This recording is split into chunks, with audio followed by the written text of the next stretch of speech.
자, 본격적으로 한번 해보죠. 아유, 청자분들 많이 애정도 가져주시고 그러는데, 근데 제가 이번에 진짜 시험이 끝났어요. 시험이 끝나서요. 그러면은 제가 내일도 방송하고 모레도 방송해 보겠습니다. 아시겠죠? 이번 주는 계속 한번, 그래요. 이번 주는 한번 계속 방송해 보겠습니다. 그러면 게임이라도 하거나 아니면 노가리라도 까거나 하면 되겠죠? 감사해요. 아이고, 우리 모두 화이팅하고 좋은 결과 있으면 좋겠어요. 자, 다시 한번 아까 전에 질문으로 들어가 보죠. 자, 여러분, 선동하면은 어떤 느낌이 들어요? 선동. 이것도 아주 재밌는 주제거든요. 보통 우리가 선동하면은 이게 부정적인 이미지가 생기게 마련이에요. 자, 왜 우리가 부정적인 이미지를 가질까요? 선동에 대해서. 자, 네이버 사전을 봅시다. 그쵸? 그런데 선동을요, 이 정확히 사전적 의미로 보면은 생각보다 그렇게 나쁜 의미도 아니거든요. 자, 뭐라고 되냐면요, 그냥 이거예요. 남을 부추겨 어떤 일이나 행동에 나서도록 함이에요. 그냥 무슨 말인지 아시겠습니까? 그냥 다른 사람이 뭘 하게 시키면 선동이에요. 부정적인 어감이 딱 기진 않죠? 그쵸? 대중을 무시하는 느낌이 들잖아요. 그런데 우리가 선동에 대해서 그렇게 나쁜 이미지를 가지게 된 거는 사실 2차 세계대전 때문이라고 생각해요. 2차 세계대전. 이제 코스염 총통님 있잖아요. 히틀러가 대중들을 선동해가지고 전쟁을 일으키고 그랬잖아요. 그것 때문에 선동에 부정적인 이미지가 생긴 건데, 근데 키케로를 보면요, 사실 이 선동이라는 게 정의와 결합되면요, 그 누구도 범접할 수 없는 엄청나게 강력한 힘을 가지게 되리라고 여러분들이 믿게 될 겁니다. 무슨 의미냐? 키케로가 평민이잖아요. 집에 돈도 많지 않아요. 당연히 정치력도 떨어지겠죠. 하지만 키케로가 그렇게 밑바닥에서부터 쭉 올라가서 로마 역사상 가장 위대한 켄투리아의 만장일치, 켄투리아가 이제 미국식으로 하면은 선거인단이잖아요. 선거인단 만장일치로 집정관에도 당선이 되고 공화국의 수호자로 남게 되지 않습니까? 공화국으로, 원론으로부터는 이제 조국의 아버지라는 칭호도 받고. 왜 그렇게 되냐? 여러분 한번 상상해 보셨어요? 이거 도입부라서 그냥 말하는 건데, 진짜 정의로운 내용을 가지고 그 선동하면은 사람들이 얼마나 많이 관심을 가져주고 따라줄까? 그쵸? 사람들이 다 지지해주겠지? 오늘은 그 힘을 배울 거고, 키케로가 이제 완전 청년 시절에 술라를 한방 매기거든요. 재판으로. 그 힘을 볼 거고, 그리고 베레스 총독 기소 사건도 하긴 했어야 되는데 죄송합니다. 그 내일 할게요. 거기서도 힘이 없는, 돈도 없는 상태에서 정의로운 선동으로 이기고 마지막에 카이사르랑 맞서 싸우는 것도 그렇게 하거든요. 맞아요. 그래서 제가 로마사 강의할 때는 키케로를 보고 민주투사라고 했어요. 진짜 민주투사 느낌이에요. 정말 최후의 최후까지 공화국의 깃발을 들고 버티고 있었던 거거든요. 엄청 대단한 사람이에요, 진짜로. 카틸리나 모반 사건이까지라도 해봤어야 되는데. 자, 다시 한번 해볼게요. 여러분, 이 키케로라고 하는 인간은요, 진짜 중요한 인물이에요. 여러 가지로 중요하지만은 여러분들의 지식을 위해서 아주 유용할 수 있는 인물이거든요. 왜냐면은 키케로를 이해하면 로마 공화국의 정치, 사회, 문화, 제도 모든 걸 다 이해할 수 있습니다. 토니 거터님, 아주 좋은 질문이에요. 근데 이해가 안 되는 게, 정의로운 인간이라는 게 정치 체계로서 하겠는가 하는 거죠 라고 하셨잖아요. 자, 한번 생각해보세요. 당시 로마가 난세잖아요. 그쵸? 정치적으로 다 분열돼 있어요. 빈민도 귀족 싫어하고, 귀족은 또 부자를 싫어하고, 부자는 빈민 싫어하고, 귀족도 싫어하고, 군인들끼리 싸우고 분열돼 있잖아요. 그런데 도대체 키케로가 어떻게 했길래 선거인단 만장일치로, 켄투리아 만장일치로 집정관이 됐지? 모든 사람들이 왜 키케로 옆에 붙어가지고, 평민인데 귀족도 붙고 평민도 붙고 군인도 붙어가지고 공화국의 수호자라고 해주고 우리들을 지켜달라고 하고 공화국을 이끌어달라고 했지? 라고 하는 거를 이제 한번 생각을 해보면은, 제가 오늘 그걸 다 해왔어야 되는데 죄송하게도 다 못했거든요. 보시면 알 거예요. 보시면 술라랑 맞다이 까는 것도 있습니다. 자, 계속 설명하지만은 키케로가 사실 엄청 과소평가를 받아요. 연설 선동하면 사실 히틀러보다도 뛰어나다고 생각을 하거든요. 진짜로 히틀러가 사실 이게 근본이 없어요. 이따 말하겠지만은 얘는 자기가 연구해서 한 건데, 키케로는 당시 교과서처럼 체계화되어 있는 그거를 배워가지고 연설하고 선동한 거란 말이에요. 맞아요. 이것도 중요한 게, 여러분, 선동하면은 우리 현대인들은 교육을 많이 받았다고 생각해도 대중 연설이나 선동이나 운병 같은데 뭐가 저항력이 별로 없잖아요. 근데 로마인들은 기본적으로 정치가 다 이렇게 되기 때문에, 당시 로마인들은 기본적으로 연설을 왜 저렇게 하지? 저 의미가 뭐지? 맞나 아닌가를 이미 기본적으로 생각을 하고 진입을 한단 말이에요, 정치를 할 때. 그러니까 옛날 사람들이 진짜 머리가 좋은 거죠, 그렇죠? 자, 그렇게 보면은, 그렇죠? 자, 당시 연설할 때 히틀러는 못 써요. 마이크 쓰죠. 그러니까 이미 하수예요.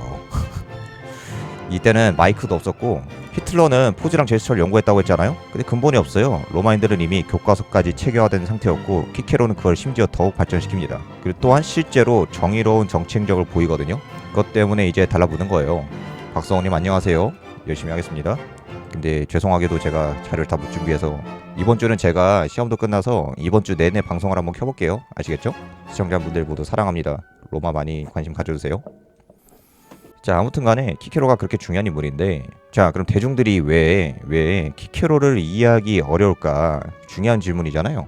근데 키케로를 이해하기 어려운 게 잘 아는 사람이 아니면은 크게 세 가지 이유가 있어서 그렇거든요. 그러니까 교과서로만 보면 이해하기 힘든 게 뭐냐면, 첫 번째, 박쥐처럼 보입니다. 그러니까 쉽게 말하면 소인배처럼 보일 수가 있어요. 어쨌든 폼페이우스 편 맨 처음에 그러니까 베레스 총독 기소 사건 이후에는 폼페이우스 편이거든요. 왜냐면은 당연히 얘가 평민파고 폼페이우스도 평민파잖아요. 그러니까 폼페이우스 밑에 들어가는데 어쨌든 또 크라수스 편에 들어가고 어쨌든 또 카이사르 편이었다가 다시 폼페이우스로 계속 갈아타요. 근데 왜 이런 짓을 했을까? 이런 거 보면은 도대체 키케로 이거 이관적인 관점을 가지고 있는 정치인인가? 의심이 들죠. 좀 실망스럽기도 하고. 두 번째로는 이 키케로라고 하는 인물은요 진짜 신기해요. 계급론으로 이해할 수도 없어요. 왜냐? 평민 출신이라고 했잖아요. 그 집에 돈이 그렇게 많지도 않아요. 그래서 처음에는 개빡센 평민파였다가 하지만 나중에는 사실상 귀족파적인 행적을 보이기도 하죠. 다시 말해 평민이랑 귀족을 아우르는 모습을 보입니다. 평민 출신인데. 그런데 모든 로마인들이 존경하는 모습까지 나중에는 보여요. 율리우스 카이사르도 종신독재관이 된 다음에 키케로를 탄압은 하지만요. 그 자기가 폼페이우스 무찌르고 세계 한번 통일하고 나서 제일 먼저 찾은 사람이 키케로예요. 키케로에게 존경을 표하는 겁니다. 그리고 호칭도 그 파테르 파트리아이라는 그 조국의 아버지라는 칭호를 받고 또 두 번째로는 뭐 할 게 많네요. 아무튼 모든 로마인들이 존경을 하는 그런 모습이 또 있죠. 어쨌든 계급론으로만 보면 이해가 안 되고 또 이것도 있죠. 철학자 대체 이 양반이 철학자야 정치인이야? 헷갈리죠. 철학책도 많이 쓰고 정치인으로서의 족적도 많이 남기잖아요.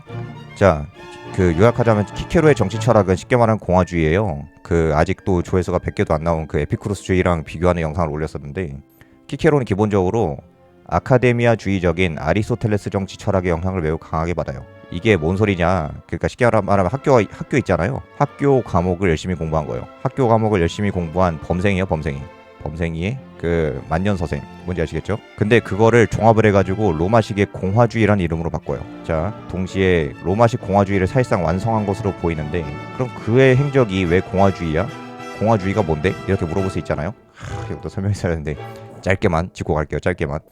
자, 로마 공화국은 클리엔텔라로 돌아간다고 했죠. 클리엔텔라적인 문화. 근데 이거를 제가 강의를 할 때 넌지시 공화주의라고도 치환해서 말했어요. 근데 이게 좀 달라요. 클리엔텔라는 이건 엄밀히 말하면은 문화에 불과하고요. 그 정치 행태잖아요. 근데 요거를요 아리스토텔레스주의적인 정치 철학이랑 결합을 시켜가지고 공화주의라고 발전시킨 게 키케로입니다. 그리고 이렇게 공화주의로 발전시킨 정치 철학을 바탕으로 공화국을 수호하고자 한 거예요. 공화국 지켜. 대단하지 않습니까? 그래서 우리가 공화주의라고 하는 걸 하면은 보통 키케로가 정립한 걸 시작을 해가지고 그 다음에 미국에 있는 미국에 있는 건국의 아버지들 프랑스 혁명가들한테 쭉 가는 거라고 생각해요. 아주 좋은 통찰이에요, 문어자리님. 그래서 저는 아유 죄송해요. 제가 일요일에 시험이 있었는데 이게 끝나가지고요. 대신에 이번 주는 제가 그 매일 방송할게요. 매일 방송하겠습니다. 토니워터님 아주 날카로운 지적이에요. 맞아요, 정확해요. 그리스 정치 철학을 발전시켜가지고 로마인들의 정치 문화 있잖아요. 요거를 포섭을 해가지고 공화주의를 만든 겁니다. 이해하셨죠? 자, 한번 생각해보세요. 그리스 정치 철학이라고 하면은 저 또 철학도 전공하지 않았겠습니까? 역사랑 철학 다 전공했는데 결국 뭐 민주정이랑 뭐 아리스토텔레스든 플라톤이든 똑같아요. 민주정, 과두정 왕정이에요. 과두정 왕정인데 자, 여기서 공화정이라고 하는 게 뭐예요 도대체 여러분? 공화정? 자, 공화정 엄청 모호한 개념이죠. 민주정도 공화정이 될 수 있고 과두정도 공화정이 될 수 있잖아요. 그 공화정이 뭐지? 이 개념을 사실상 정립을 한 게 키케로라고 하시면 되겠습니다. 자, 그렇게 되고 그러면은 공화주의가 뭐냐? 여기서 이제 독재라는 개념이 나와야 돼요. 맞다, 그것도 영상으로 만들었어야 되는데 깜빡했네요. 그 제가 리버티랑 그 프리덤 비교한 거 말씀드렸었거든요. 이것도 이따 만들어야겠다, 편집해서. 프리덤은 간섭으로부터의 자유잖아요. 간섭으로부터의 키케로는 일단 1차적으로는 정치인으로 보셔야 돼요 사실. 리버티는요 자치예요. 시민의 자치. 어차피 똑같은 거 아니에요? 라고 물어볼 수가 있는데요. 그러니까 리버티가 공화주의적인 자유라고 하면은 그 리버티에 따르면요 시민들이 스스로 규제하는 법을 만들 수도 있어요. 그러니까 자유를 스스로 억압하는 법을 만들 수가 있어요. 스스로 억압 가능. 근데 자유를 스스로 억압하는 거 가능하죠. 가령 뭐 보양류라든지 이런 거 규제하잖아요, 그렇죠? 보양류 아니면 뭐 질서 유지를 위해서 이렇게 해가지고 규제를 할 수가 있는데, 근데 이렇게 시민들을 규제하는 게 이 규제가 왕이나 독재자가 해주는 게 아니라 시민들이 스스로 결정하는 거예요. 시민들이 스스로 자신의 운명을 결정한다는 느낌이 리버티고, 자 이게 뭐다? 이게 로마식의 클리엔텔라 문화랑 잘 이렇게 결합이 돼가지고 시민들이 스스로 의회를 조직해가지고 논의하고 조정하죠. 그리고 그 결과 법이 나오고 정치가 나오죠. 이걸로 시민들이 스스로 자신의 운명을 결정하는 정치 체제가 나오는 거예요. 그쵸? 사회적인 합의. 이거랑 반대가 되는 게 독재자가 결정해 주는 거죠. 자, 그럼 여기서 중요한 키워드가 리버티는 독재자라고 하는 키워드가 엄청 중요해요. 그럼 왜 갑자기 독재자에 그렇게 꽂혔냐? 이게 로마 공화국의 말기의 상황이랑 공화국 말기에 독재자들이 계속 등장하려고 하잖아요. 술라도 그렇고 카이사르도 그렇고. 그러니까 독재자에 맞서가지고 시민들이 스스로 덕성을 발휘해가지고 스스로를 다스리는 그런 걸 해야 된다라고 해서 이제 공화정이 되는 거예요. 공화주의. 자, 공화국과 왕국은 전제주의와 자유주의, 민주주의랑 일부만 겹치는 거 아닌가요? 라고 하시는데, 물론 개념을 어떻게 정의하느냐에 따라 다르겠지만은 기본적으로 한국어로는 프리덤이랑 리버티가 다 자유주의라고만 하는데 다 자유주의잖아요. 근데 이 자유주의가 개념이 좀 엄밀히 다르다. 이 리버티는 자치적인 측면을 강조하는 거다 라고 하는 거를 말씀드린 거예요. 자, 그래서 키케로를 이해하는 방법은요 바로 로마 공화국을 이해하는 것입니다. 아주 중요해요. 자, 클리엔텔라적으로 공화국을 운영하는 모습도 한번 살펴봅시다. 자, 키케로의 유년 시절 한번 보자고요. 이게 엄청 웃기거든요. 이것도요 그 시대 배경이랑 정치 맥락이랑 그 고전 같은 거를 종합적으로 봐야지 아주 재밌게 이해할 수가 있어요. 술라를 좋아하는 사람은 없어요. 인기가 진짜 없었습니다. 그래서 이제 폼페이우스랑 크라스스 때 가면 다 이 술라의 개혁이 다 엎어지죠. 애즘이라기보다는 스스로 다스린다고 생각하시면 될 것 같아요. 약간 그쵸? 예.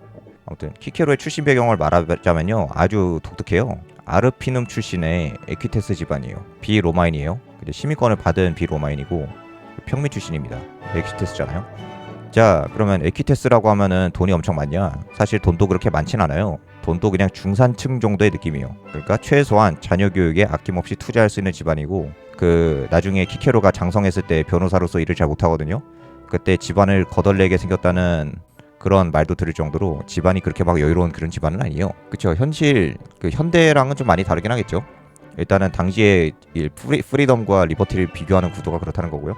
아무튼 자, 그런데 그렇게 비로마인이고 평민이고 엄청나게 부유하지도 않았지만은 키케로가 가진 재산이 있었으니 그게 뭐다? 플루타르코스랑 다른 기록을 다 보면 다 말하는 게 뭐냐면은 어릴 때부터 천재였대요. 그러니까 시도 잘 짓고 말도 잘하고 공부도 우수해. 그래서 귀족집 자녀들도 공부를 하면은 키케로에 못 당했다고 합니다. 그래서 귀족집 부모들이 키케로랑 같이 놀지 말라고 당부를 했을 정도로, 아, 외동이 아니라 그 남동생이 있어요. 퀸투스라고 하는 남동생이 있습니다.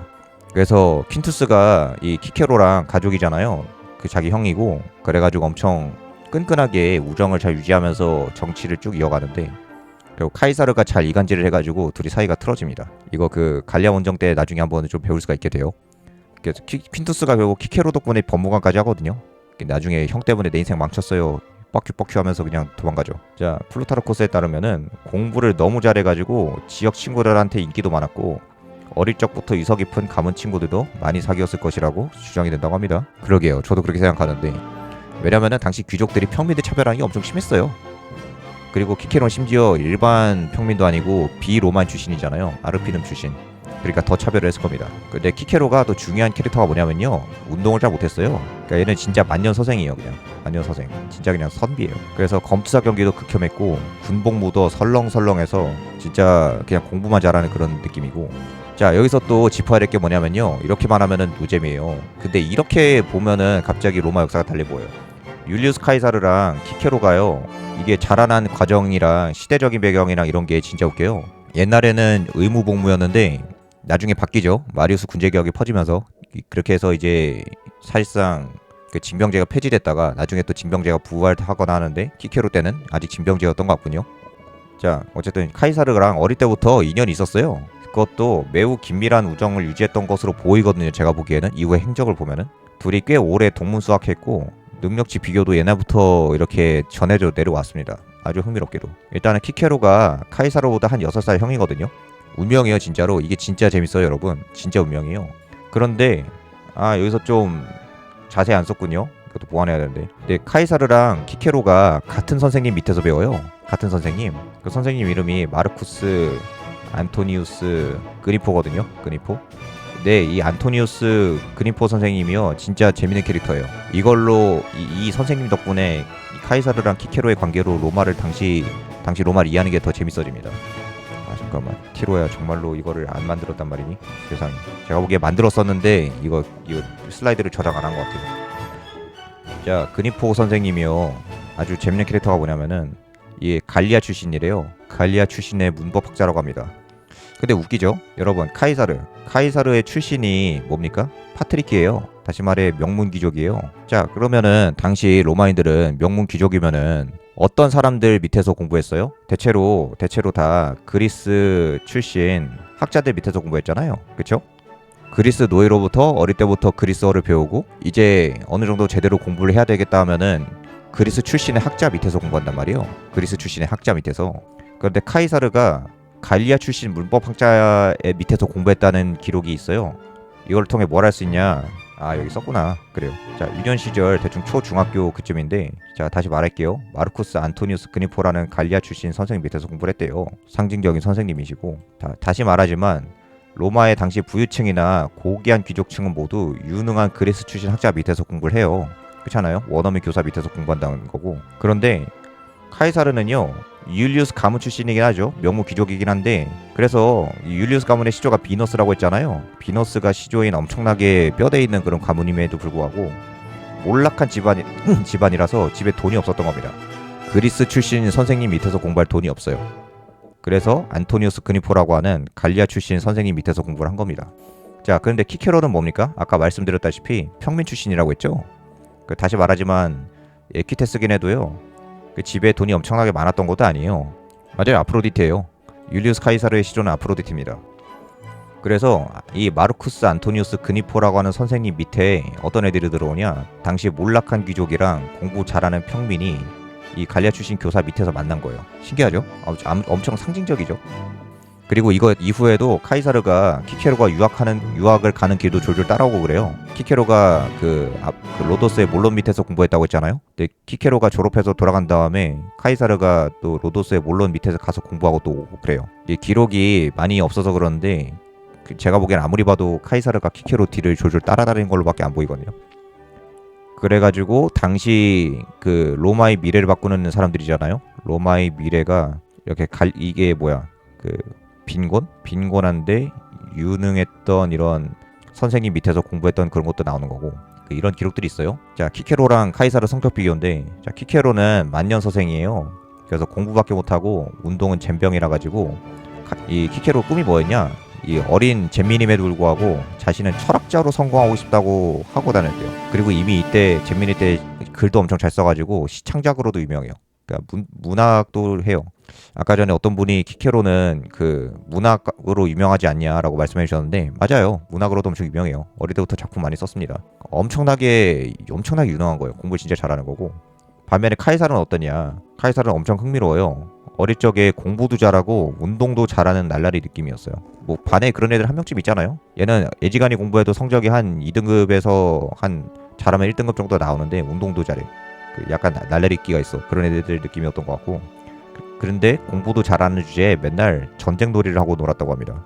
그리고 카이사르는 공부도 잘했지만 자신은 정치적으로 출세하고 싶다는 야심을 대놓고 드러냈다고 해요. 행적으로 봐서 아마 군인으로 출세하고 싶다는 생각을 했던 것 같고, 사기캐예요. 아마 제가 보기에는 이 카이사르가 몰락한 귀족 집안이잖아요. 그 집안을 일으키려면은 군인 돼가지고 명예를 얻고 막대한 전리품을 얻어야지 라고 하는 생각을 했던 것 같아요. 그래서 이 당시만 보면은 어쨌든 그냥 그렇게 만날 수 있는 그 학교에서 만날 수 있는 그런 선후배 관계 아니면 동문 관계 그럴 수 있잖아요. 동네 형이랑 동생 관계일 수 있고 실제로 그랬던 것 같은데 이 당시만 보면 정말 키케로가 카이사르랑 그토록 첨예하게 대립할지 정말 예상조차 할 수 없었어요. 진짜로 그냥 아름아름 사이좋게 지내는 선배 후배 느낌이거든요. 그런데 그렇게 유년 시절을 보낸 카이사르랑 키케로가 이 잼미니 때 있잖아요.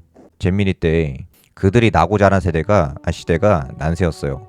바로 마리우스랑 술라의 시대죠. 이때 잼민이었으니까 이때 영향을 많이 받았을 겁니다. 맞아요. 카이사르하고 키케로 모두 결말이 아주 같잖아요. 그러니까 이때 이미 그 공화국의 미래를 이거 이따가 설명할게요. 다 이따가 설명할 게 있어가지고 자 그때 내전도 일어나고 문제가 엄청 많죠. 여기 나열하지 못한 것도 문제가 엄청 많습니다. 빈민의 양산이 문제가 됐죠.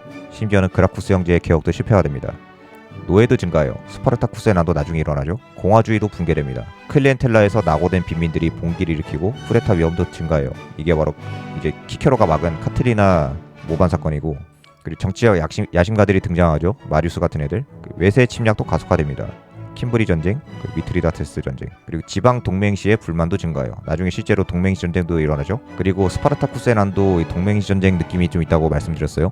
엄청나게 나라가 개판입니다. 그래서 클리엔텔라에 기초한 사회적인 대타협, 조정의 정신으로부터 운영된 공화국이 뿌리부터 흔들리기 시작해요. 자, 이런 말 있지 않습니까? 삼국지에 이제 자주 나오는 말. 난세의 영이 나온다.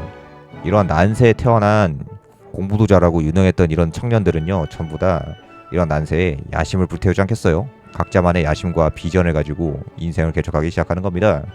그래서 아주 재밌어요 이때. 그래서 이러한 난세 플러스 키케로와 카이사르의 유년 시절을 보면요, 로마 공화국 후기에 대단한 의미를 가진다는 걸 알 수 있지 않겠습니까? 키케로 철학을 좋아해. 카이사르 얘는 전쟁을 좋아해. 그러니까 이미 이때부터 이 난세부터 공화국의 미래에 대한 대립이라고 될까요? 대결 구도가 이렇게 나오는 게 너무 신기하죠. 게다가 엄청 좋은 학교도 아닌 갈리아 출신 문법학자 밑에서 배우던 학생들 둘이. 그래서 사실상 공화국의 미래와 운명을 건 두 가지 대립되는 사상이 난세 속에서 씨앗을 움트기 시작했고, 그 둘이 어릴 때부터 알고 지낸 사이였다는 게 이런 게 드라마랑 웹툰 만들기 너무 좋은 거래요. 그렇지 않습니까? 제가 그래가지고 원래 이 유튜브 기획하기 전에 원래 기획했던 게 웹툰 만드는 거였는데 그것도 나가리 돼가지고 웹소도 잘 안 되고, 그래가지고 지금 이런 걸 하고 있는 거예요. 정말 이런 거 만들기 좋은 구도인데, 그쵸? 자, 그래서 그런 어린 시절을 보냈던 키케로랑 카이사르는 어떻게 되냐? 자, 만년서생이자 철학자가 꿈이었던 키케로는 로마 공화국의 공화주의 정신을 회복시켜야 돼. 콩코르디아 오르디눔으로 공화국을 다시 한번 위대하게 만들자. 메이크 로마 그레이트 어게인. 공화주의, 콩코르디아 오르디눔 이렇게 되는 거고, 반면에 전쟁 놀이를 좋아했던 야심가 카이사르는 공화국을 썩어 빠졌어. 로마인들을 위한 신시대를 개척해야 돼. 그리고 그건 오로지 나만이 할 수 있어 라고 하는 그런 성격이 아주 다른 그런 유능한 두 인물로 이제 달라지는 거고, 그랬던 그들이 드디어 청년이 됩니다. 어느새. 자, 민주투사 키케로. 이때 보면은 진짜 엄청나요. 근데 이거 하나 보시면요, 왜 키케로가 당시에 모든 계층으로부터 지지를 받았는지 알 수 있게 돼요. 이때 제가 그 봤던 표현 중에 하나가, 그 선생님으로부터 들은 그 표현 중에 하나가 소위 말하는 강남좌파 있잖아요. 강남좌파. 키케로의 연설을, 부정의를 타파하려고 하는 연설과 투쟁을 본 모든 귀족들은 다 강남좌파가 된다. 보시면 알 겁니다. 자, 첫 사건이 독재자거든요. 술라에 맞서 싸워요. 술라 정권과의 정면 승부 한번 보시겠습니다. 그쵸, MJ님? 난세에 대한 해법이 서로 다른 건데, 그 다른 해법이 벌써 이 잼민이 시절부터 성격으로 드러나는 게 너무 신기하지 않습니까? 심지어 서로 알고 지내던 사이였는데. 자, 키케로가 10대 청년이 되어서 드디어 모든 로마 청년들의 꿈인 집정관을 위한 여정을 시작합니다. 자, 문어자리님, 그 술라 인상 졸라 살벌하죠. 심지어 플루타르코스 기록을 보면요, 대놓고 그런 기록이 있어요. 술라는 졸라 못생겼다. 지도 못생긴 걸 안다. 술라라는 이름이, 술라가 약간 곰보라님이라고 했잖아요. 못생겼다. 근데 왜 못생겼냐, 곰보란 이름이냐 보면은 플루타르코스에 의하면 존나 험상궂어가지고 존나 험상궂게 생겨가지고 그랬다. 그런 기록이 있어요. 자, 키케로가 10대 청년이 됐는데, 자, 키케로는 캐릭터가 엄청 개웃겨가지고 정감이 가는 측면도 있어요. 아까 말한 자뻑이 심한 캐릭터도 있고. 근데 이게 캐릭터가 왜 웃기냐면은 일단 전교 1등이잖아요. 전교 1등. 엄청 머리가 좋은 사람이에요. 그래서 잘난 척이 심해. 근데 제가 보기에는 그럼에도 불구하고 자기가 평민이고 집에 돈도 많지 않다는 데에 대해서 약간 자격지심이 있어가지고 이런 성격이 있었던 게 아닌가 싶기도 합니다. 맞아요. 이렇게 대놓고 그냥 졸라 못생겼다고 해가지고 술라라고 이름 붙였다는 기록도 있는데 자, 키케로라고 하는 인간이 어떤 인간이냐. 자, 자기 잘나척이 심해요. 은근히 찌질한 면모도 있습니다. 근데 또 그런 와중에 근성가의 면모도 있고, 그렇게 자신의 재능과 노력으로 역경과 고난을 건전한 방식으로 극복해내는 이 방식이, 이 모습이 개그케이기도 한데 이게 또 멋있어요. 아시는 분들 아시겠지만은 키케로가 좀 투덜대는 느낌 있잖아요. 투덜투덜거리면서 에이씨 내가 이런 거 해야 되나? 에이 내가 왜 이런 일을 해야 되지? 하면서 투덜대는데, 근데 그 와중에도 어떤 식으로든 건전하고 정의로운 방식으로 길을 개척을 해나가는 느낌이 있는 거라. 자, 아우구스투스는 도쿠가와 이에야스 느낌이던데 카이사르는 어느 쪽 지도자랑 비교되나요? 어디 보자. 어느 쪽 지도자지? 제가 보기엔 조조예요. 조조. 딱 그냥 조조입니다. 실제로 논문도 있어요. 조조랑 카이사르 성격 비교하는 논문도 있어요. 진짜 똑같아요. 유부녀 좋아하는 것도 그렇고, 전략가인 것도 그렇고, 자수성가한 사람인 것도 그렇고, 정복자인 것도 그렇고, 정치 잘하는 것도 그렇고. 근데 제가 보기에 정치력은 카이사르가 좀 더 뛰어난데 외교술 같은 게 좀 조조에 좀 딸리지 않았나. 아우구스투스 졸라 잔인하진 않아요. 저는 아우구스투스가 엄청 위대한 인간이라고 생각해가지고 도쿠가와 이에야스랑은 좀 다르다고 생각합니다. 자, 아무튼 그 상태로 성인이 되고 나서 변호사를 개업을 해요. 자, 27살에 제대로 된 첫 소송을 맡는데 사실상 그 이전까지 공부 안 했다고 해요. 근데 이때도 근자감만 넘치는데 변변한 사건이 안 들어왔대요. 변변한 사건이 안 들어옵니다. 자, 그런데 평민 출신이죠. 약간 뭐라고 비유하면 좋을까. 굳이 비유하자면은 약간 좀 변호사 사무실 찾아갔는데 약간 비스카이 출신인 거죠. 비스카이 출신의 변호사인 건데 심지어 커리어도 없어요. 그래서 제대로 된 사건이 와줄 리가 없죠. 근데 키케로가 대단히 주눅 들었다고 해요. 이 찌질이 같은 면모가 아주 매력적이에요. 키케로는. 근데 그 와중에 이겨내는 게 좋습니다. 저는 도쿠가와 이에야스보다 더 위대하다고 생각하기 때문에 진심으로 나중에 그 이유도 한번 말해볼게요.